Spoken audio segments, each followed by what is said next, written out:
This whole event seemed like it's just been working pretty well on time. I did bring the ring. I was thinking about teasing him, but I thought, you know what, he's come too far, but not do it this time. Joy will be arriving pretty soon. She thinks that she's just gonna bring Jennifer and Johanna out and go horseback riding. Before we get them on the horses, let's lead them through the fence there. When Joy finally arrived, reality did sit in, like, here in just a short time, I'm gonna be asking her to marry me. And yeah, that was very surreal.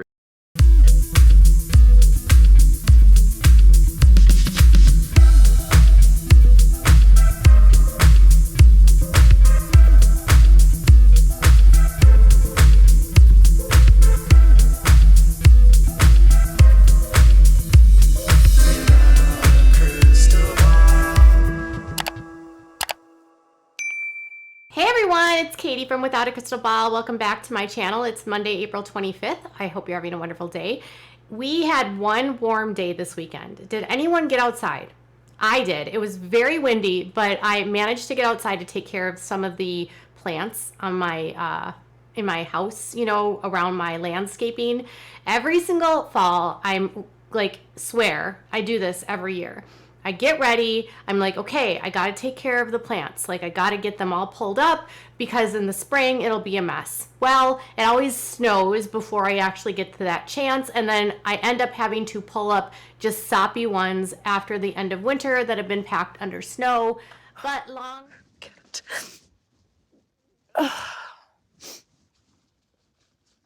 snow.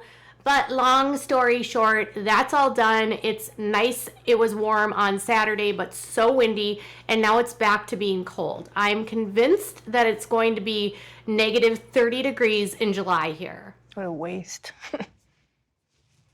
Whatever. I don't know what's going on. Over the weekend, I had someone reach out to me that actually was at that wedding. So remember how I told you last week about how Anna was in a wedding, Anna Duggar, and she was at a vow renewal for friends Gabby and Andrew. Well, I have some more information about the couple and also about the wedding, and I spoke to a couple sources to give me a little bit of intel about what's going on in the Duggar compound at this moment. So someone who actually is friends with Gabby reached out to me, and they let me know that they were at the wedding that day. So the bride in this vow renewal, her name is Gabby. Her husband, his name is Andrew. Andrew is very good friends with Austin Forsyth, and so that is how all of this is linked together. Austin and Andrew are like really close friends, and then if you remember, Austin is also close friends with John David. So the reason why Gabby's sort of hanging out with all of them is because of the guys all get along really well, so the girls are sort of doing stuff together as well. John and Abby have also always been close to Austin and Joy, so I guess no surprise there, right? The couple had a vow renewal, and some of her family was in town from out of town, I was told. And then the bridesmaids that were picked for this event, it was a big bridesmaids party, which a lot of you guys were like, a lot of you were all like, oh my gosh, I didn't know people did that for vow renewals. I don't know what their actual wedding was like. It was not during like the pandemic. It was 5 years ago. So this might just be the first time that they're doing something big.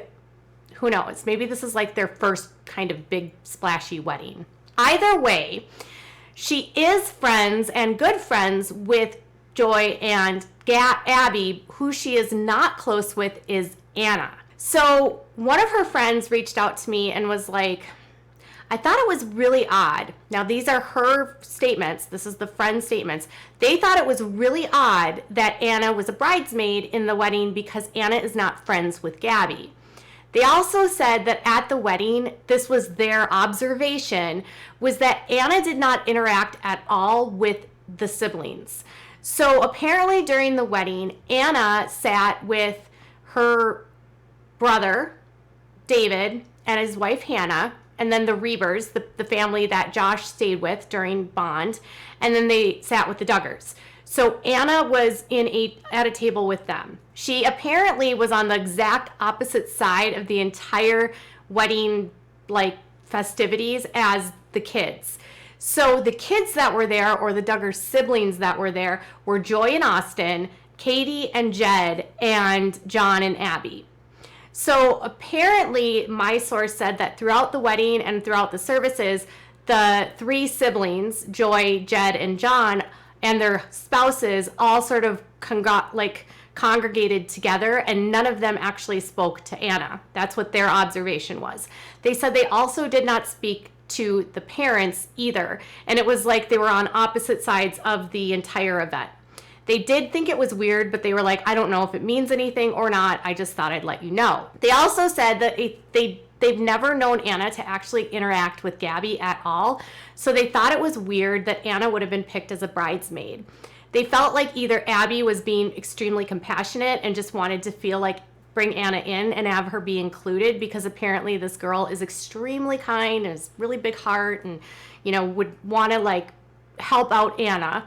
Or they felt like maybe the Duggars sort of influenced them, like Andrew and Gabby, to include Anna. But the friend did say that she didn't see Anna speaking to the bride very much at all. And then during the pictures, they also said that Anna was on the exact opposite side as Joy and Abby, who again didn't speak to Anna the entire wedding, they said. So once I got that information, and then apparently there was dancing after the food and dinner. So once the dinner was over and everything, the source, who is Gabby's friend, said that the Duggars left. So Jim, Bob, and Michelle, and Anna, and then the Reebers all left because of the dancing and the music. So apparently it was too holy for them. That's what the source said. But Joy and John and Jed, and then their spouses, all stayed. I did ask if they saw any of them dancing, and she said no. So they were not too holy for dancing. They apparently just did not participate in the dancing at the event. Oh well. Some old habits die hard. Apparently it was a really fabulous day. Everyone had a wonderful time, but this person said they had zero opinion about the Duggars. They weren't going to judge them for what happened with Josh. They didn't want to condemn them by any means. They just said that the way that everyone was acting was just really odd. So their observation, again, not mine, was that Anna was kind of all over the place, really bubbly, having a really good time, acting totally normal, and not even remotely the person said, given what Anna's going through, I wouldn't have expected her to act that way. They said they did mention that, it's okay, it's easy to fake it, I'm sure, for a few hours and to put on a good face. But they said that the entire time, for hours, Anna was just completely happy, totally on, nothing ever happened. And it was the Duggars acted like nothing was going on.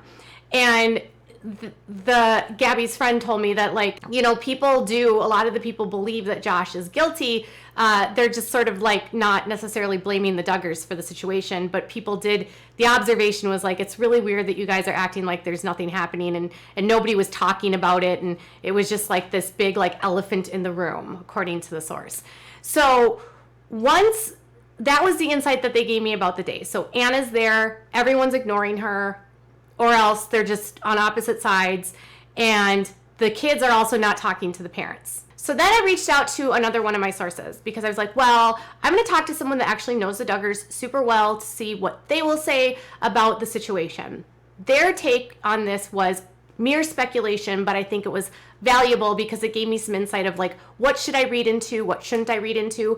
So basically what my source said is that Gabby is a super sweet girl, and they could totally see Gabby just being super compassionate to Anna and wanting Anna to feel included and give something Anna to look forward to. So even if Anna wasn't a good friend of Gabby, they could totally see Gabby including her simply because she's a sweetheart. That's what they said. Kind of similar to what Gabby's friend said. Then on top of that, I asked about, is it weird that some of the kids were not talking to Anna? And they thought that was probably because the siblings believe that Josh is guilty. Their opinion and their experience with what they knew was that most of the siblings believe that Josh is guilty, and some people in the family are still they might think they're guilty, but they're refusing to go out public and say it. So Anna still believes that he's innocent, but the siblings believe he's guilty. And apparently that tension hasn't improved. That was their sort of like speculation, was like, well, they're maybe just don't want to talk to her because they still believe that Josh is guilty. She doesn't, and it probably creates like unnecessary tension and frustration. So it's just easier to not speak. And then asked about why they wouldn't speak with the Duggars. They weren't super like, they didn't think that was a super big deal. They said that, at a wedding, it wouldn't be uncommon for the kids or the young adults to be more interested in speaking with their friends. So they had people that were in from out of town that they hadn't seen in a long time. They were all in a wedding party. And so for the girls that were in the wedding party, they probably just wanted to hang out with their friends that were in the wedding party and with the bride and the groom. But they did note that it's probably also indicative of the fact that some of them are likely in disagreement with the parents about Josh as well. So they do believe that because most of the kids don't believe that he's innocent, it has created a tension in the family. So when I asked about, where does Jim Bob and Michelle stand, like where are they at? They apparently still are going to publicly proclaim like Josh is innocent and go along with all of these appeals. And their opinion was that it's just better for their brand and for all of the followers that go to the events for the IBLP with them to believe that Josh was set up versus Josh actually doing this. So their belief was that the Duggars might inwardly know that he's guilty, but will never outwardly say it because it would be bad for business. Do with that what you will. Again, these are the opinions of the sources, one who was there, one who knows the Duggars so super well. So tension still exists apparently between Anna and the siblings. There wasn't a ton of tension between Anna and the Duggars. Maybe the relationship between Anna and the Duggars has been improving now that Josh is out of the picture, or because she has to rely on them more. That I don't know. She was really happy to be around her brother because if you know, David is married to Hannah Reber and David lives in Arkansas now. So she has a sibling in the area that she can be connected to. That's kind of where we're at right now. Where this goes for the future. Okay, so Josh has his sentencing coming up in 1 month. 1 month from today, Josh will be sentenced. We are still waiting for news from the judge on whether or not he's going to grant a new trial. I highly doubt it. Whether or not he is going to acquit him, probably not going to happen. Or if he is going to actually dismiss one of the charges. So right before the jury was meeting, they all sat down in the judge's chambers to talk about the charges and whether or not there was double jeopardy. And because the charges were done where they didn't attach specific images to one of the charges, they were kind of lumped in together. So the way that they were describing it in chambers was that sometimes when there's cases, they will say they'll do a possession charge for one image, say, and then they'll do a receipt charge for one, because then it's two separate, right? In this case, they said that he clearly had downloaded all of them and he had downloaded all of them and he had them on it and they had possession of them. So they didn't differentiate them. And because of that issue, because the images were all in all charges, if that makes sense, and it's a lesser included offense, they have to dismiss one of them because it would be double jeopardy. That's sort of the conclusion they came to. Now, what that means in terms of where the double jeopardy would happen and what the judge does with that, the judge at that point in chambers wasn't totally sure and was going to be looking more into and doing more research.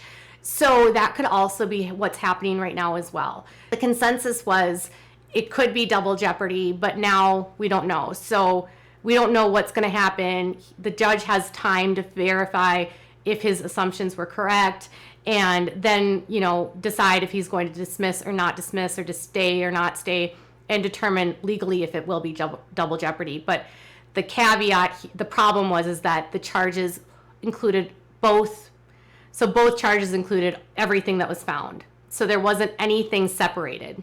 Had they used one image that was a video for the downloading and then one that was a picture for the possession, it would have been a different story. But you have to receive it to possess it, kind of thing. Does that make sense? And because he wasn't manufacturing it and he was getting it from the dark web and he was also finding it through the peer-to-peer network, it just wasn't possible to separate them. That was sort of the government's opinion. That's kind of why they might have to have one of the charges dropped. The other thing, finally, they said that they didn't think that Anna was pregnant. So while they were at the wedding, they said that Anna just looked totally normal. They don't believe that Anna was pregnant at all.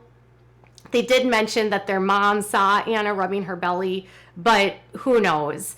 They said if Anna is pregnant, it would be, we would know soon enough either way. They weren't of the opinion that Anna was pregnant at all, based on where she was, like how she looked. She just looked normal, they said. So that's what I have for now. Tell me what your thoughts are in the comments below. Bye, guys.